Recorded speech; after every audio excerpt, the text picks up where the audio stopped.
Assalamu alaikum. Thank you very much for joining our live stream today. I'm pleased to have Honorable Dr. Shams Ahmed with us. He's a well-known scholar of Pakistani origin who lives in Toronto and Karachi both. He's the Dean of Iqra University. He's also the founding director of the Institute of Future Studies. To the best of my knowledge, the only institute of its kind in Pakistan associated with the university. Now, as we all know, you know, most of the developing world has a lot of youth population, and it is critical for us to only not think about ad hoc and immediate solutions, but also to look at what is about to come in the future. And I think it's really important the work that Dr. Hamid and his team is doing at Iqra University is tremendous. I have been associated with and seen some of their work. Today, I invited them to talk to us about sustainable development goals. Some of you may know that the United Nations has set up Sustainable Development Goals, or SDG 2030. My first question to you, Dr. Hamid, will be if you can explain to us in a nutshell what are the SDGs, and secondly, how does this impact to say someone in Nigeria or in someone sitting in Dhaka or in Karachi? So, Dr. Hamid, if you don't mind, please. Thank you very much. And I really appreciate you inviting me over here and giving me a chance to talk to everyone from different parts of the world. And Al-Ghazali Institute is trying to partner to create South to South partnership, some kind of alliances and collaboration, and that is very commendable at a time when we all need partnerships, especially south to south partnerships is very important because our problems are similar. We have the same issues of hunger, poverty, of mass illiteracy, health. So our problems are different from the northern world or the Western developed countries, and we have to find solutions that work for us. And we can help each other. We can learn from each other's practices, and that is one initiative of Al Ghazali of curating courses from different parts of the world and sharing it with the rest of the developing countries on affordable price. That is something that I really appreciate, and that's why I come here. This is my second time here. And as for the SDG goals, it is Sustainable Development Goals, and we had Millennium Development Goals that was agreed upon by over 100 nations together in 2000. And for after 15 years, we have expanded those goals, and we have included around 200 members, nation states who are partnered with it, who are partnering with it. And now there is a little bit more autonomy for national governments to the way they participate. What do they choose to be more important in those SDGs based on their own situations? So SDGs are important because we are talking about sustainability, and it is something which is not new for most of the world. If you go into your tradition, Native Americans, they used to say that we borrow this world from our next generation or from the future generation. So we have borrowed it from the future generation. So we have to take care of it because it is not ours; it is theirs. It is for the next generation. There is a very famous concept of Ubuntu in Africa, which says that I am because we are. I am connected with everything. I'm not divested from anything, from anybody, including other human beings, other animals, plants, atmosphere. We are connected, and I am only because we are. If there is no sun, I won't be there. If there is no plant, I won't be there. If there are no other animals, I won't be there. So there is no way I'm connected. So these concepts are there, and we already know how we are interconnected with nature, with biodiversity, and with human beings. So sustainable development goals are agreed upon consented goals of over 200 nation states, and we want to participate in it, and it is going to benefit everyone. Of course, if we, it also, one of the SDG goals 17 is for more partnerships. So that is what we are trying to do right now. Ikra University is participating with Al-Ghazali to allow our courses to participate with them in bringing our courses, our curriculum to that part of the world which is similar to us.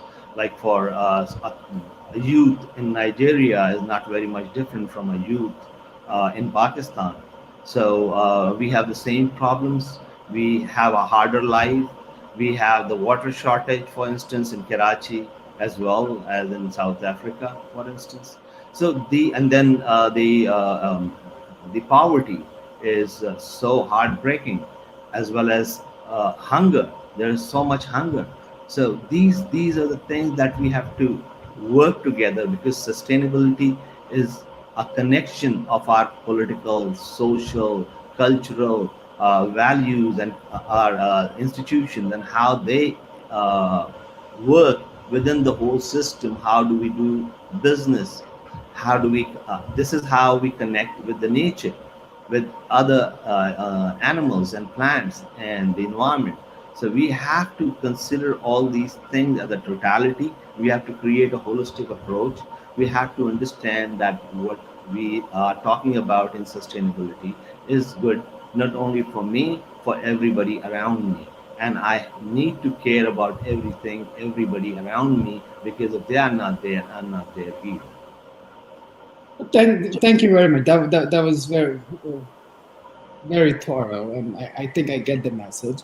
It's very, you made it very abundantly clear that the South to South cooperation is extremely important for getting these South SDG goals executed and implemented. One question that I have for you is that what role does the West plays in it? Okay. Because if the Ubuntu saying that you just mentioned, I am therefore we are. It seems like it is at contrast with the very individualistic, me focused, I focused world of the West that has been there for the last 200 years, ever since the modernity. What do you what do you have to what do you think West has to do, or how do they need to change to help with these SDGs? I think the concerns that you have raised are very genuine, and everybody in the southern world, or the non-Western country, underdeveloped country, or developing country would ask the same question, that this whole world is dominated by the West since last 200-300 years, ever since they started colonizing, and even after they left and gave us our independence. We got our independence back. Ever since, they are still in power. In 1989, after the end of the Cold War, we saw that they wanted to have a global agenda, because that is needed. They know, they understand it as well, and we doubted them, because we suspected them that it must be their own interest. And when they came out with the MDG goals, we thought that maybe it is a Western agenda, because the nation states who would sign, they would be bound by those audits, and by those discipline, by those restrictions and rules, and they could not have decided where to focus, what is it that they need the funds for. So these were the problems, and then they tried to come up with a different set of goals, and try to bring about all the nation states together. So they also have to come out of that mode of thinking. And that mode of thinking, if I look at it, I see the same kind of mode of thinking in our part of the world as well now, because of those technologies that we have used, and the way we use them, the businesses, the way we conducted them, the consumerism that we also imported. So because of all that, we also are going through the same kind of mindset, that I care more about myself now, as compared to what's happening in my neighborhood, in my or in my community. I'm not more interested in just saving my own child, educating my own child instead of caring for others. So this is the city life, the urban life, the kind of culture that we have created. And yes, I would agree with you that it is the Western culture, but now we are dominated by it, and so is the West. So West needs to change as much as we do. In fact, one of the studies says that the waste that the Western countries, developed countries, the rich create is much higher than the rest of the half underprivileged poor population. So who is creating so much pollution? But still, we have to remember that uh, this change in the climate is not only caused by industrialization in 200 years. It is also caused by the changes that was brought in because of agriculture.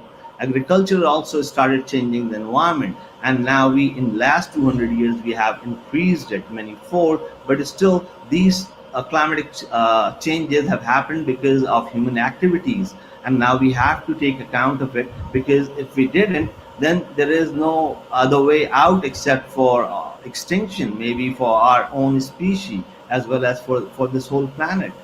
So I think you're right. West has a lot of responsibility to accept, and they should part. I mean, unless all parts of the world, all the stakeholders participate in overcoming this climate problem or technological disruption problem, there is no solution. We cannot solve it. One country cannot solve it. Even if it is such a great country as that of China or USA, we cannot solve it by themselves. We have to come together. Excellent. So, Dr. Hamid, I am going to ask the next question on behalf of Abdullah Muhammad from Congo. His question is, what role, how will education change if SDG goals are implemented properly? Uh, how would education change?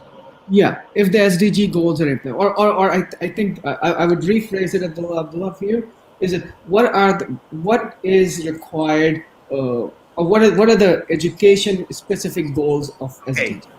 Oh, okay. All right. Got it. Okay.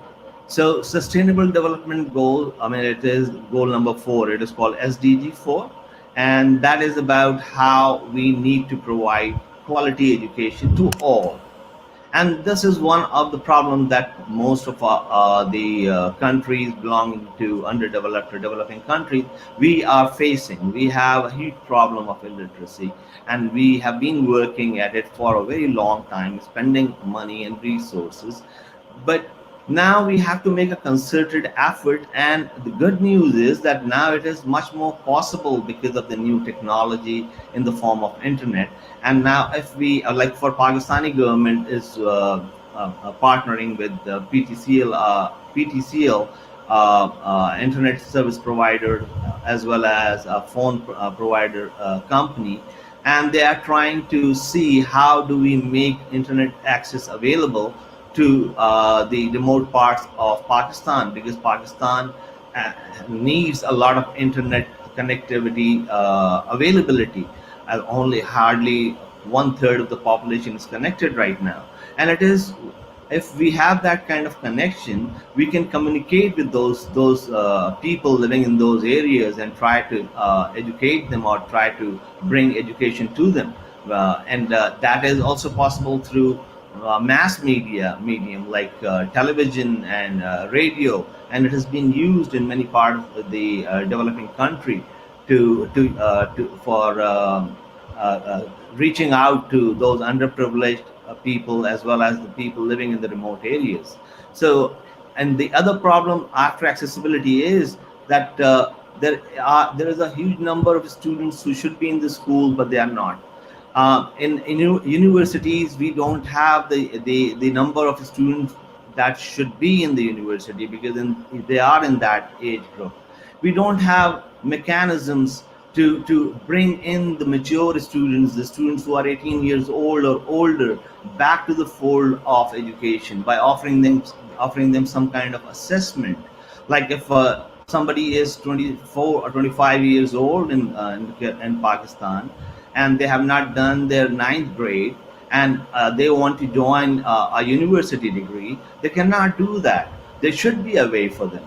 Otherwise, what happens is that they remain without a university degree. They cannot participate, although they have lived experiences, they have professional experiences that prepare them for participating on the university level. So there, and then there is a gender gap.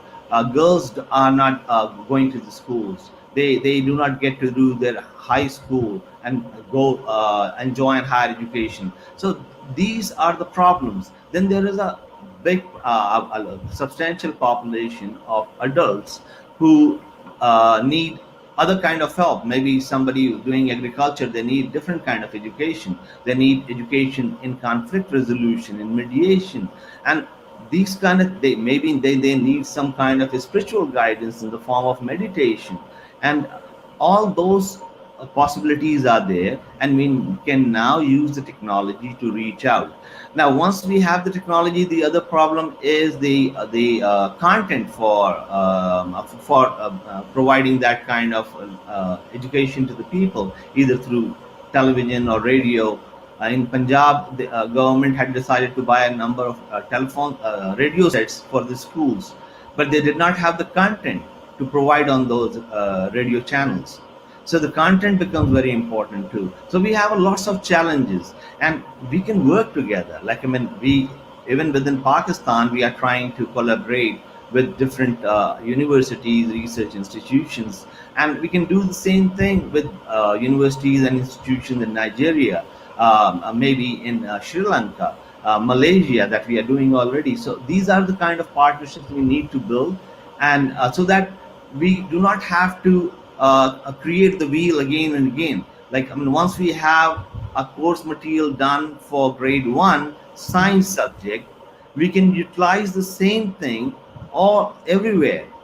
So we need to have that kind of thinking, that kind of collaboration in mind, and I guess that is the SDG goal, and we need that. We need to implement it and make partnerships for it. I do a follow-up question on that, but before I ask, Sabahat Akhtar is asking, how can Pakistan manage to achieve SDGs in today's circumstances? Um, Sabahat, you have a very important question. It is the one which bothers all Pakistanis. Like, I mean, we are living through a critical time. Our economic conditions are not good, and after COVID, our economic growth projected for this year is in negative. So we are expecting, anticipating job losses and more financial problems. So how do we live with it? And it is a very difficult question for anybody to try to grapple with. But let me just like put it this way: what other do we have any other option except for trying to save our life, except for trying to make it better for our coming generation? What other choice do we have? How do we, I mean, like, we are a nation of about 200 million people. This is we are a very populous country. This is one of the problems. But we can help out. We can think in these terms, that now this selfish thinking of thinking only about yourself, about your family, about your clan, about your friends is not sufficient, because now selfishness is not helping you survive. There was a time that we needed selfishness, and that's why we have that instinct, that so that we that helps us in trying to survive at least ourselves, and this creates a kind of selfishness in our body. And we learn to understand that this is not the only way. When a child is born, the child is born selfish, and when that child learns from the environment that my parents are loving me, my brothers and sisters and everybody is loving me, they learn to love too. So that is another thing that we have learned over the period of time, that together we can survive longer. That's what we have learned. And even right now, in such difficult times, we can at least try to do our bit. Maybe just trying to turn our the light bulbs off, or bringing the AC down a little bit. Whatever I can do, I need to do it. because we don't have any other choice. Excellent. Very good. Thank you, Dr. Shams. That was I think, a good concern that, I, as a, Pakistani American, and I think every individual has, right? But how does it impact my personal life? How does, even though, we talk about all at once, but I like your response that we don't really have a choice. And I would like to, remind Sabahat of a hadith. Uh, it's quoted by Al-Baruni. It's an authentic hadith that even if you are an hour away from Qiyamah, or your last breath, and if you have a seed in your hand, plant it before you die, right? So even if we think that, what good is it going to make to us, we owe it to the divinity, we owe it to Allah, we owe it to the future generations, to do our best to restore the sanctity of everything. Now I see a question from Mr. Salman Ahmed Khatani. How SDGs are linked with the well-being of an individual? Dr. Hamid, would you want to take this? Yeah. We have I talked about it a little bit, like how we are connected with each other, how we cannot be all by ourselves. It is just impossible. So the well-being of an individual, if we have an external environment, and we also have an internal environment. If our internal environment is okay, if our body is satisfied, contented, whatever food I need, I have those kind of basic necessities. Nobody is oppressing me. I'm living securely in a safe environment, in a loving environment. That would help me take care of my external environment more, because we are connected.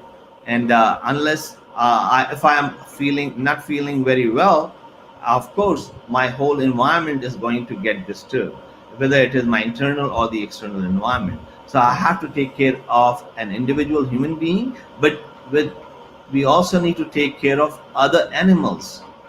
That is equally important. Mhm. It is not the well being of individuals that will create a sustainable future. No, it will not be able to do it. We have to consider that we are interconnected, and there is no, in this connection, it is not that we are more important and they are less. Most of the time, you'll find out that we are less important. We have proven ourselves to be more destructive than the other creatures that are out there, so that Indeed. we are the real danger to this whole planet. So once we understand that, we do not think that the well-being only means well-being of human beings. Well-being literally means the well-being of the whole system that we are part of, the whole environment that we are part of. Excellent. Right. And you nailed it. I think that's. But I want to go back on education. I had a follow-up question. So, in your Institute of Future Studies at Ukraine University, have you integrated the SDG goals in your curriculum? How do you talk to your students and other faculty members about This is one thing we have tried to be very mindful of. So when we started off, we thought, how do we take care of, how do we create a paperless environment? that? So this was this, and then we started our research. We tried to think of using biodegradable paper, which is very expensive, and then there were other kind of papers. So we found out that if we go for a reused paper, that was Mhm. one way of cutting it down. Then we also thought, cannot we go on the old kind of slates and those kind of stuff? And then we also considered about printing, what kind of printer is environment friendly, Mhm. what kind of printing ink is environment friendly. We started thinking in those terms. We also, like, I mean, try to understand what kind of future environment would be where we need more collaboration. Mhm. So we started working not with the hierarchy, but in a way where we decided about the goals, and then we decided that these are the objectives, and based on that, these are the tasks. Who is going to do what? We decided it together, and we worked that way. We Right. tried to create an environment which was conducive to work. So I mean, the workers that we have gender equity almost. Like, I mean, we have 30% gender equality, gender participation of female.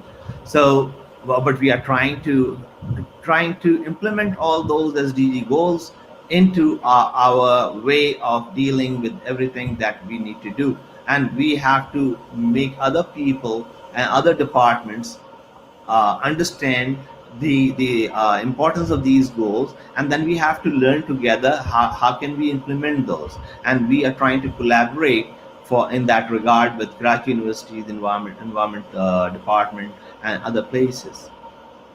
Excellent. So, Dr. Hamid, last I was fortunate enough to sit in one of your lectures, and you had mentioned there were five main themes coming out of the SDG goals. I believe you talked about planet and prosperity and people. I think there, if you don't mind wrapping that around, if talking to us again about that, I thought that was very easy for me as an individual to grasp those things. So I have some slides. If you want me to share them, I can share those with you, and that Yeah, I will. know. And while you're sharing the slides, I see a question from Amna Jalal. And the question is about universal basic income. I'm assuming that's what UBI is, and not a United Bank of some country. Uh, is the concept of UBI is still at its early stages? Do you think it will affect the concept of well-being? To fulfill SDG goals, what role does empathy play? Wow, excellent question, Amna. This is a brilliant question. So, Dr. Ahmed, do you want to address this before we go into the Okay, slide, sure. please? In fact, that is also part of my slide. But anyway, like, when I can answer this question of Amna first.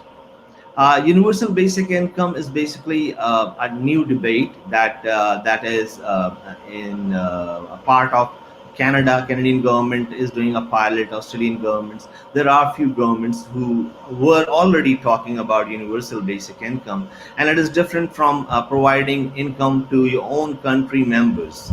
It Hmm. is more in terms of a global basic income for all the citizens of the globe. And why we are talking about it is because of the technological disruption. We are anticipating hundreds of millions of job losses, and we are thinking how would we manage the world in that scenario.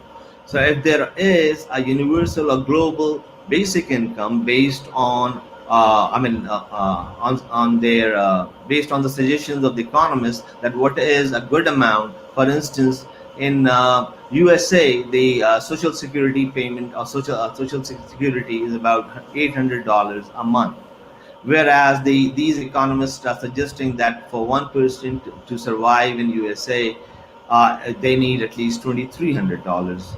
So $2,300 is what they would need. Now we'll have to come up with a number that we need to survive a good basic, well, a life with universal health care, with universal education, and a food and shelter.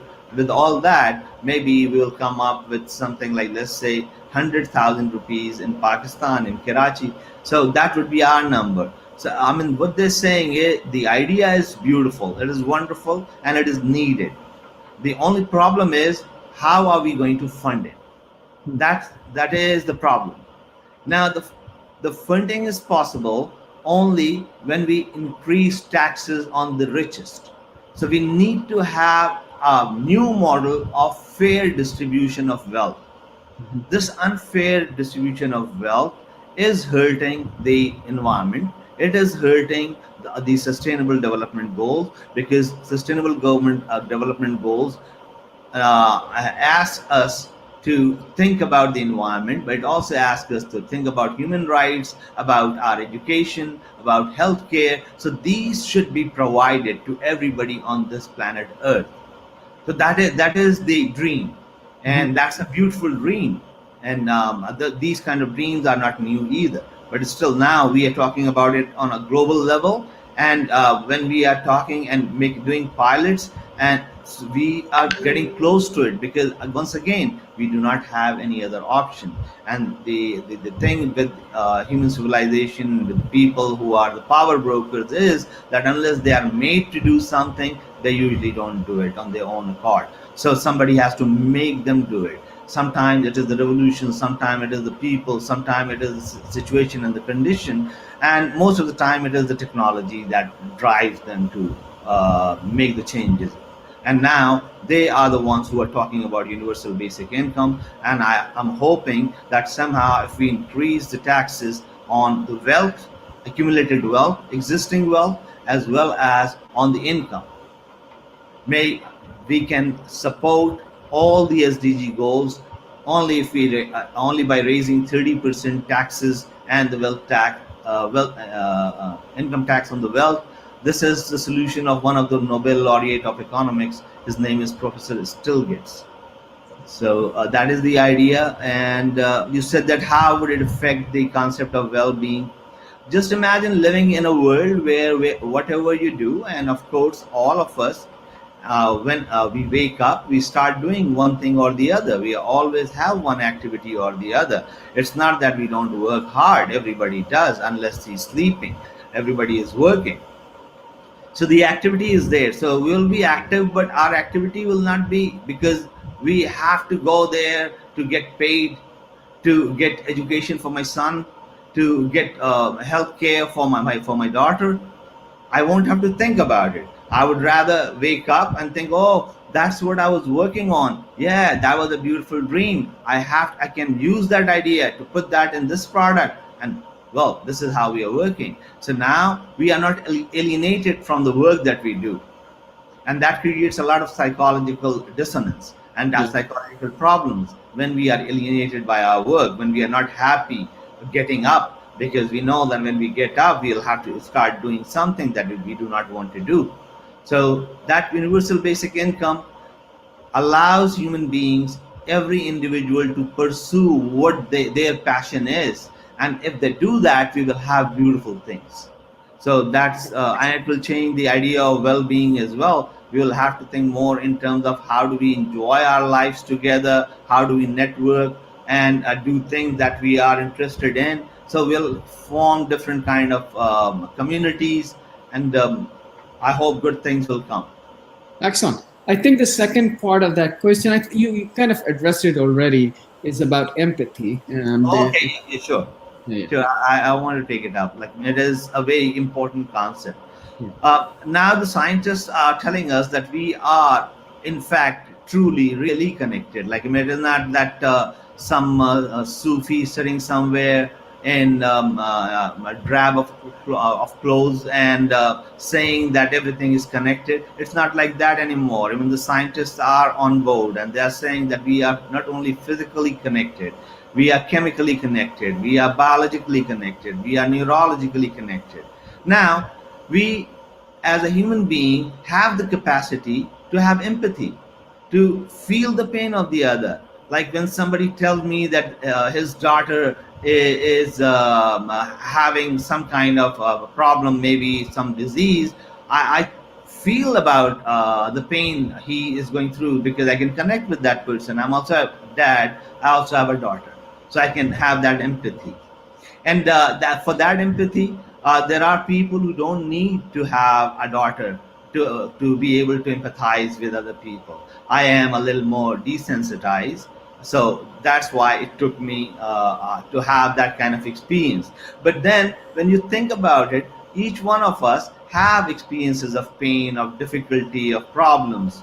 So just allowing ourselves to listen to other can create that empathy. Now the thing is that if we have that empathy, we can extend that not only to other human beings, we can extend that to a rat, to a mouse, to a cat, to a tree, to the star. We can try to connect with them with empathy too, and that would definitely create the kind of harmony we want to create for our next generation. So Dr. Hamid, this is a rhetorical question. You don't need to answer it. But I'm sitting here, you as a founding director of Future Studies Institute, and we're talking about SDG goals, a futuristic goal. But it sounds like to me that what it calls for, what it harkens for, is for us to go back in time when man was, we were connected with divinity, and we understood and respected our environment, and we were more thoughtful and considerate in using things. But that was not a question. So I'm sorry I interrupted you in showing your presentation. If you don't mind, can kindly share your screen. And if I see more questions, I'll keep interrupting you.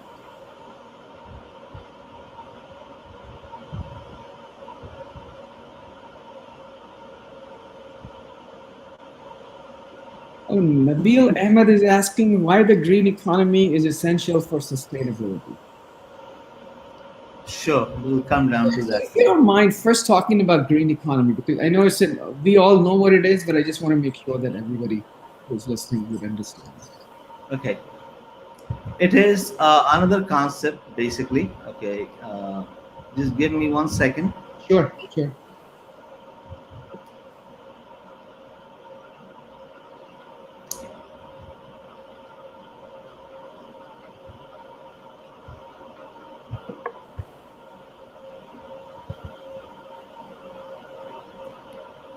So I mean, okay. So this is green economy and sustainable development is almost the same thing, but in the green economy, there one part of it is circular economy, and I think like when although green economy is about low carbon growth plus resource efficiency and social inclusivity, it is almost the same kind of idea of sustainable development. But one thing that really comes out of it is the idea of a circular economy where nothing is wasted, or we are using a lot of resources of earth, and what I mean that is not sustainable. We are using more than 1.6 time more resources from earth that can be regenerated by the earth. So we need to have a green circular economy where we do not only take things from the nature and use it and throw it back, but take something from nature, be very careful, now use it, after that reuse it, and then recycle it back. So this is the idea of circular economy. But when we talk about green economy, we are talking about a better air quality, so that is low carbon growth. We are talking about resource efficiency. We cannot afford to have wastage anymore. It is very important that we start thinking about alternate energy sources, like in Africa, in Pakistan, we can go move towards solar energy a big way. And there are other forms of energy that can create a better sustainable environment for us. And social inclusivity is part of green economy, and that is also part of SDG goals, where we try to create to celebrate diversity. So this is what green economy is. Now I'll share my slides with you guys. And Yeah, please.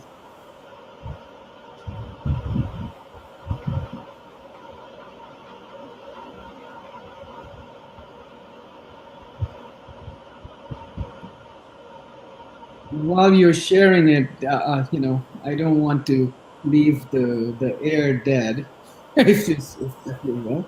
yeah, I, while you're sharing your screen, I just wanted to, remind our audience that if they look up Surah Al-Araf, verse number 85, Allah subhanahu wa ta'ala tells us, and and I'm quoting here, and do no mischief on earth after it has been set in order. That will be the best for you if you have faith. And in the same surah, so Surah Al-Araf, the 22nd verse is also very telling for our conversation. It says, "Eat and drink, but waste not by excess, for Allah loveth not the wasters." So that's what I'm saying is that, if although we are talking about future, it seems like, it's reconnecting me back to to the divine, the divine message. And I also want to recommend someone to our listener today, Professor Hussein Nasser. He is at University of George Washington, one of the preeminent Muslim scholar of the day today. I would say scholar in general, but he's also a Muslim.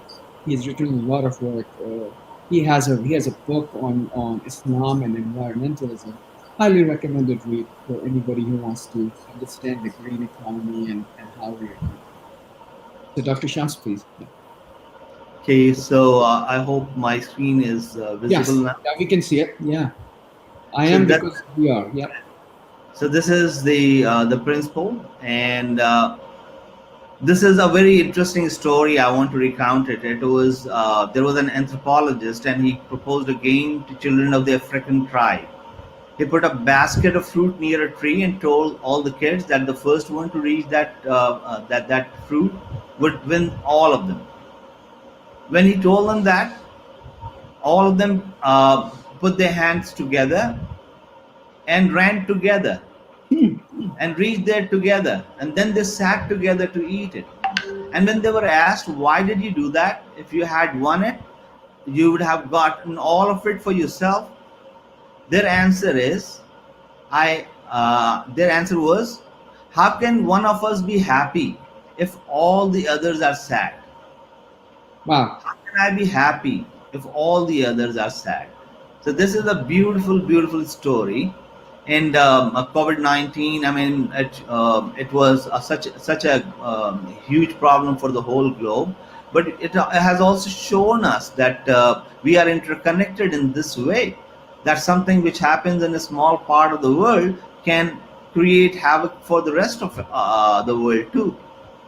In the same way, like we need to think that if I have everything, then the others and the others don't, how can I be happy in that situation?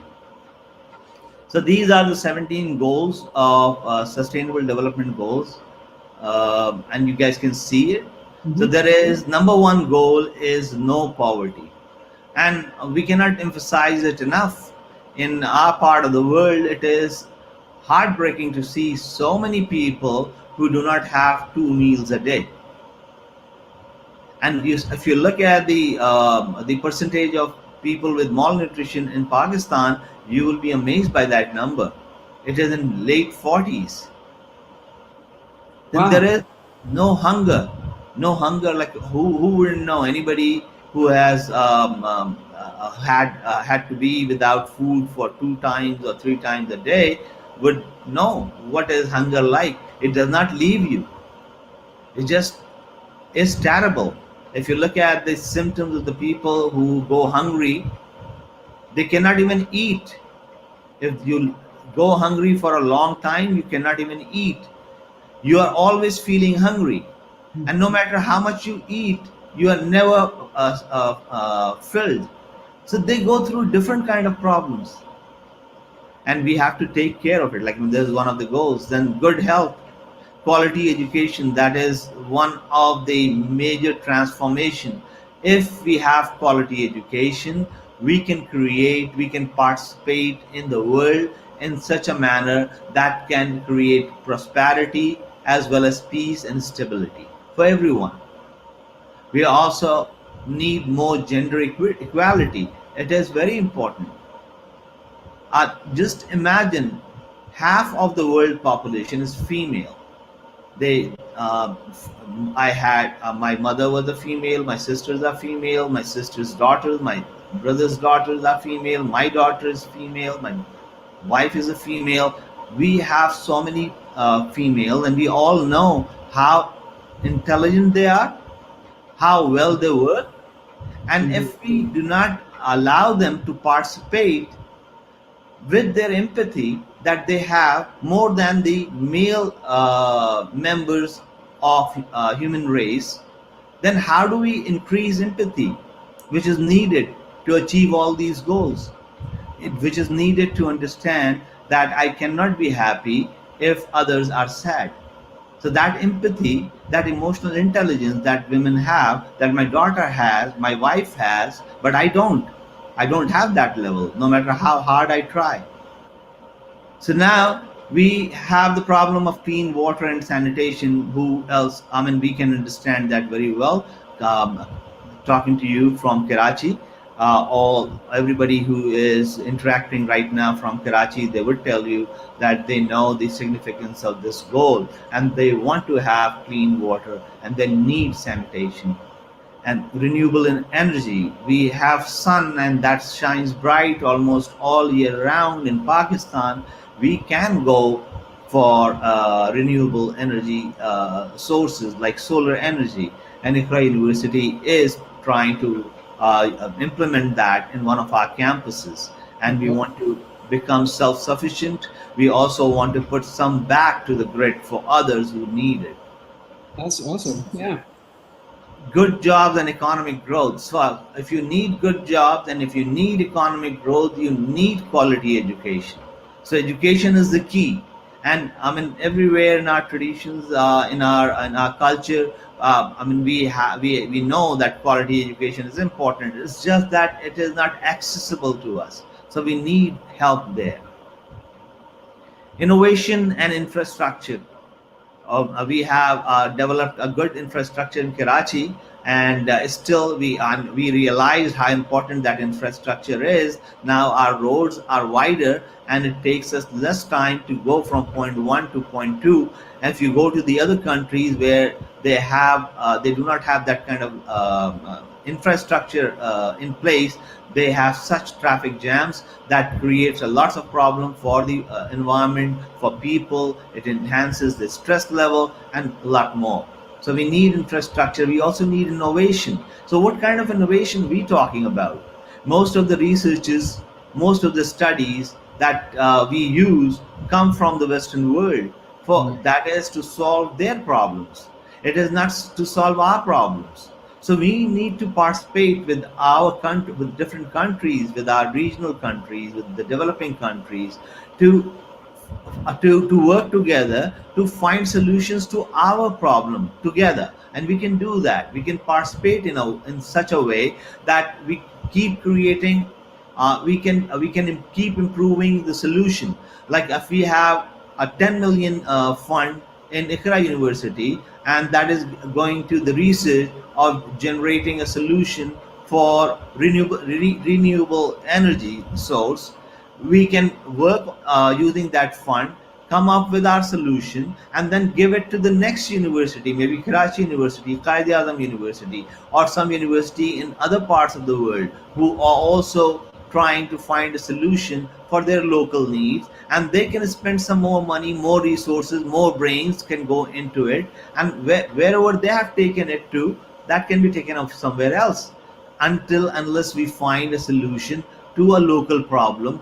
And that will be innovation for us, done by us. So we need that innovation infrastructure that creates a better life for us in this developing part of the world. Reduced inequalities. Right now there are more than a billion people who do not have two meals a day. We have wealth has is sucked right on top.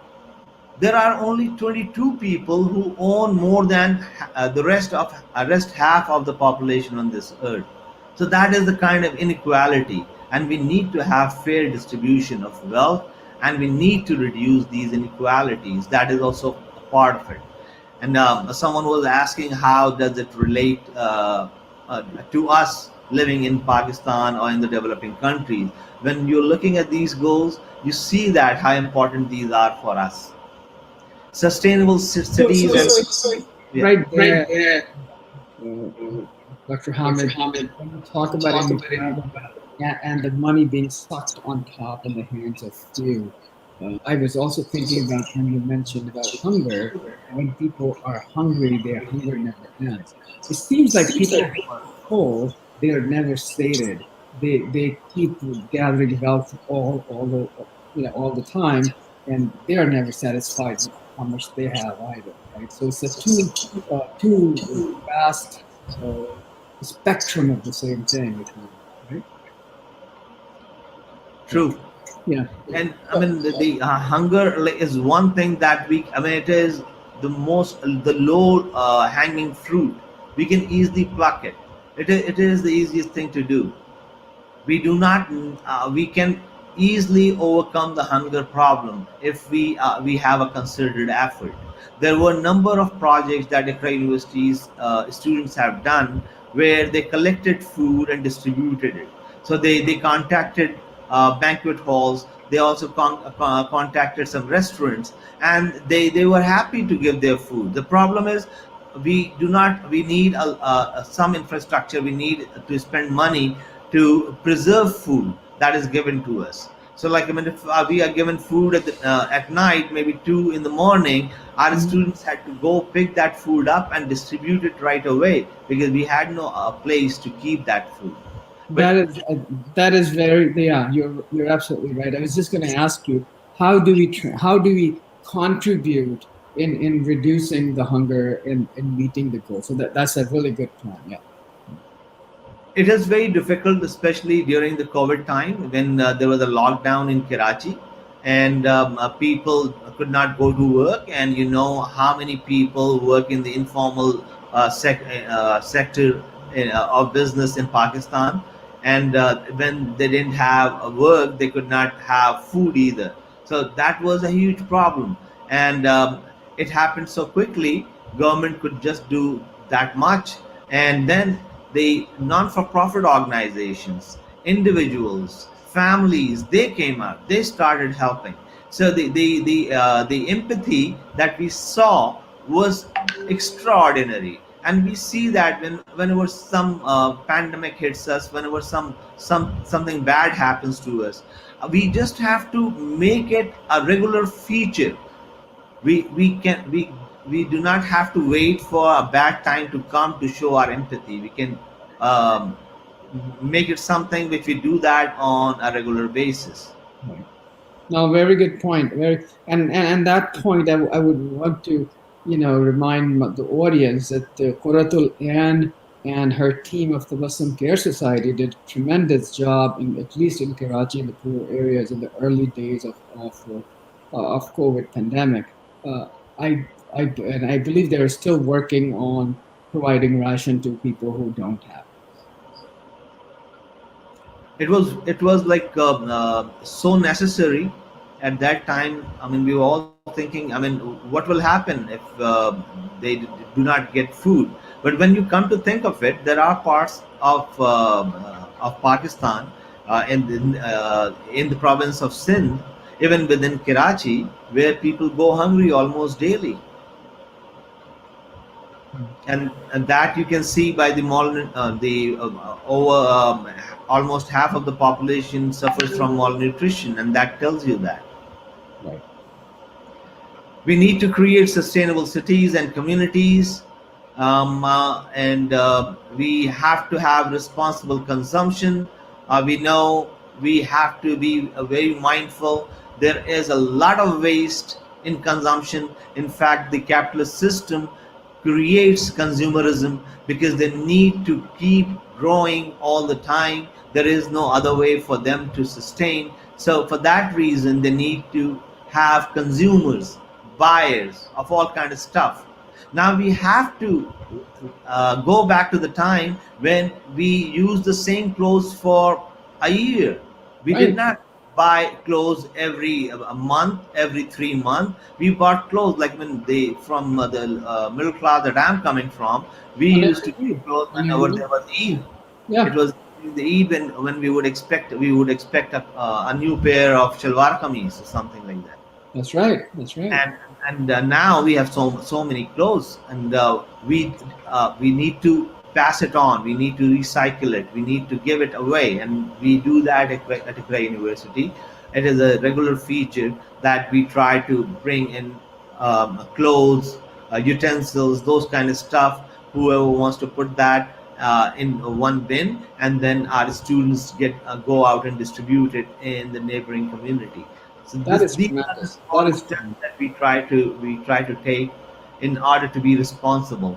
Once we know, like when the students come in, and for this ethics course they have to go to the communities and work for them, create, construct a small project, a doable project, and then put their energies in it without taking money from anywhere. So without donation they participate, and they take and bring in their own money, which we try to discourage, not to use too much money of their family, or even if they are earning it themselves, because our students are coming from middle class families, and some of them are working their way as well. So we are mindful that they are not burdened by this project, and we tell them that you already have the resource, you are educated, and you are spending 20 hours, you are giving it your body and your mind, so that is good enough. And then they come up with different solutions, and then they implement those.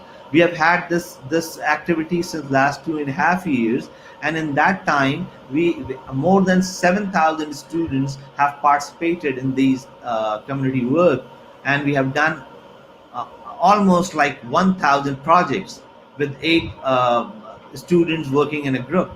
Yeah. And when they go to the community, their first reaction is depression. When they come back, they are so depressed, and rightly so, because when they go into the slum areas, when they go into the tents, that one student, I mean, when he came back, he said, "Sir, they have nothing. They simply have nothing." He just could not believe himself that how is that possible? That they literally have nothing. So they only have a tent, and within the tent, that is their whole thing. That is their whole home. They cook there. They go outside for any other needs that they have, Yeah. and they cannot even feed their kids properly. So, I mean, when they come back, they are depressed. When they start making a solution, when they create a project, and when they go and implement it, and after completing that project, when they come back, they are really very happy. And Dr. they, Mohammed, we are coming to almost on top of the hour, but I want to just ask you, because what I'm hearing from you, of course, and what I know of Iqra University as well, by being involved with the it basically comes from top down, right? I know the vice chancellor, Dr. Qazi, has been very active in the community. Uh, I believe the chancellor or the founder, Hunayd Lakhani, has been working on the streets of Karachi. now Chancellor Iram Lakhani. Yeah. Okay. So is that the is that message coming from top, and that's why your university is like that? Because I don't hear it from other universities in Pakistan, or other similar university of size. What message would you have for those universities and leadership of those universities to start doing exactly what your organization?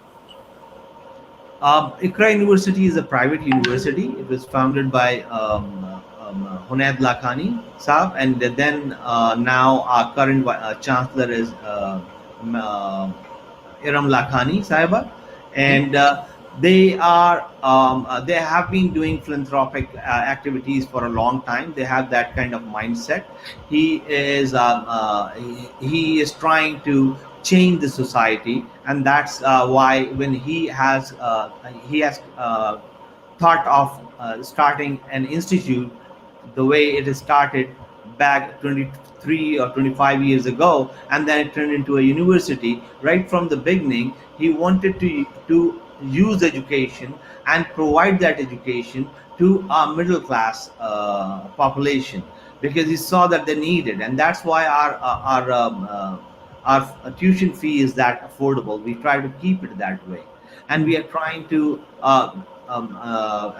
reach other people who are not that privileged to have the tuition fee. Without our free on-demand courses, we are developing those.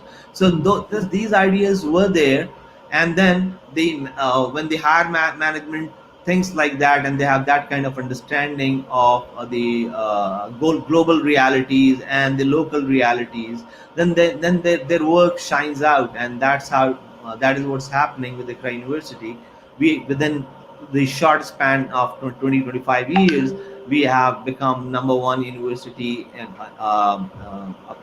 in Sindh, and we have been there for last 7 or 8 years. We got QS ranking for Asia. We are also now in time higher education ranking. So we are trying to use these SDG goals and try to implement them.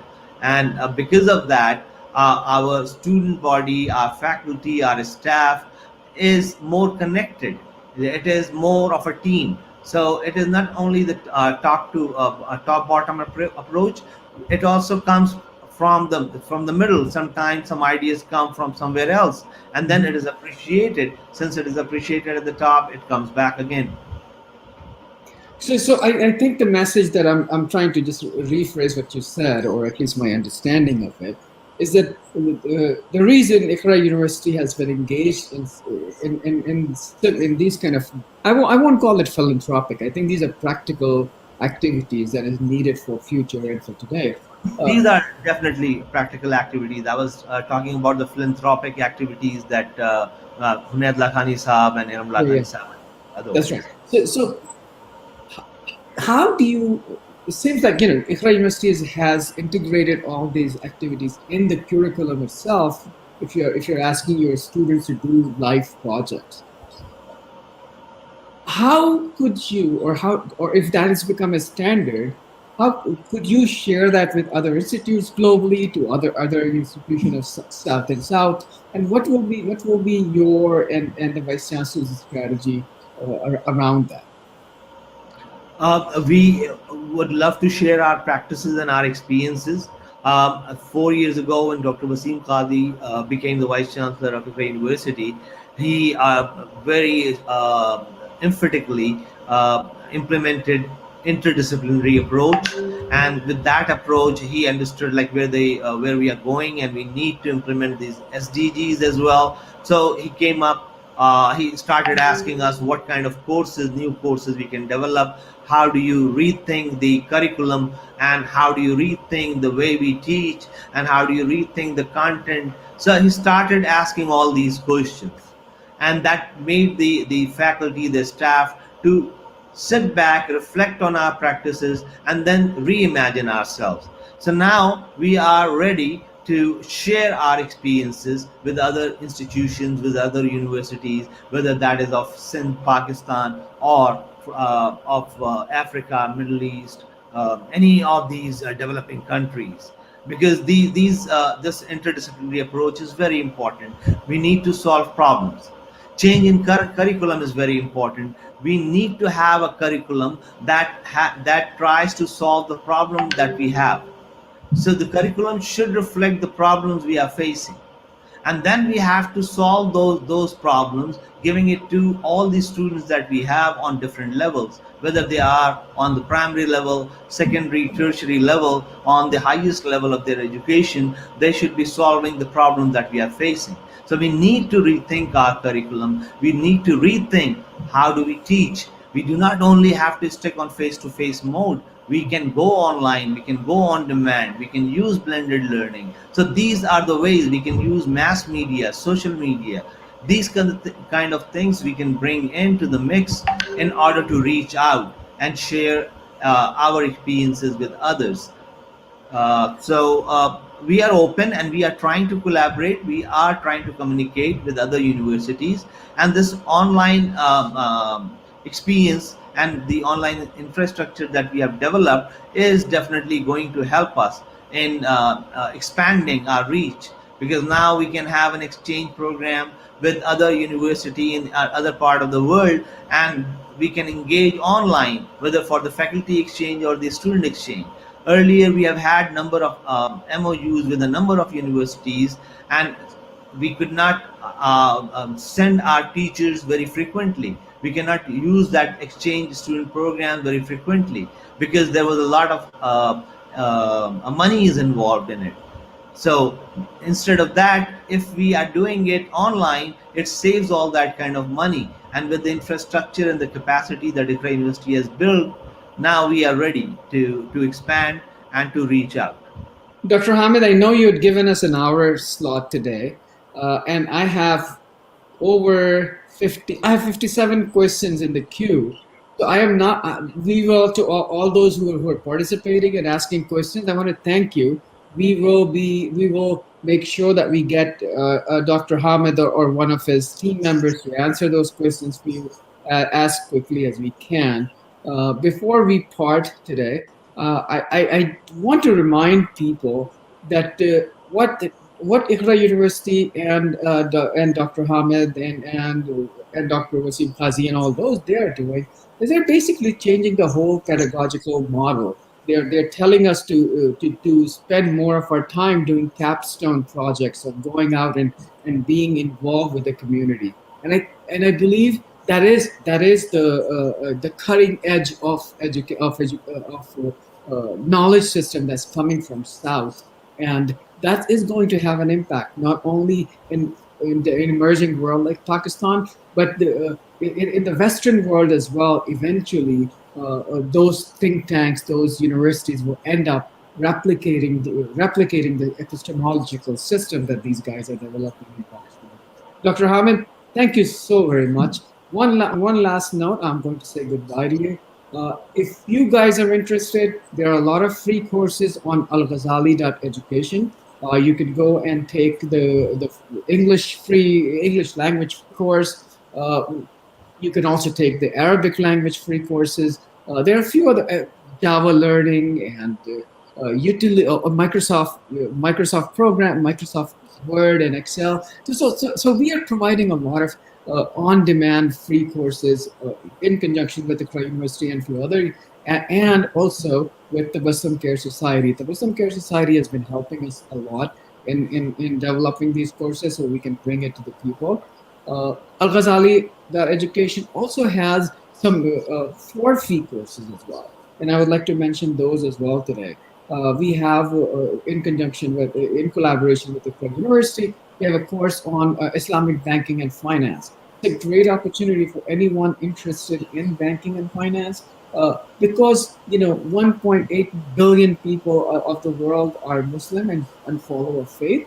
Therefore, learning their jurisprudence, learning their banking system, their economic system is extremely important to anyone who's working in a banking or finance industry, regardless of your religion or faith or what have you.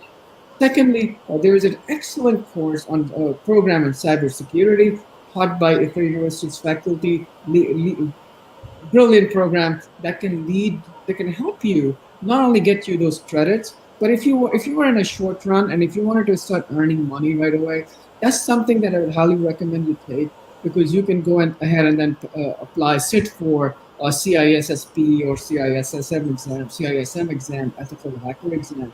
And I work in the technology field, especially in cybersecurity. I can tell you there are not enough trained and certified people to be hired. So I would highly recommend you guys go check that out. There is another course that's on Al-Ghazali education that I must mention, and that is around English language for IELTS students. If you're preparing for that exam, please come in. I teach that course. That's also a valuable course. I also teach a course of English and communication and persuasive communication on Al-Ghazali.education. So until next time when we bring in Dr. Hamid or other renowned scholars from the world, thank you very much and thank you for joining today. Allah Hafiz. Appreciate that. Thank you very much.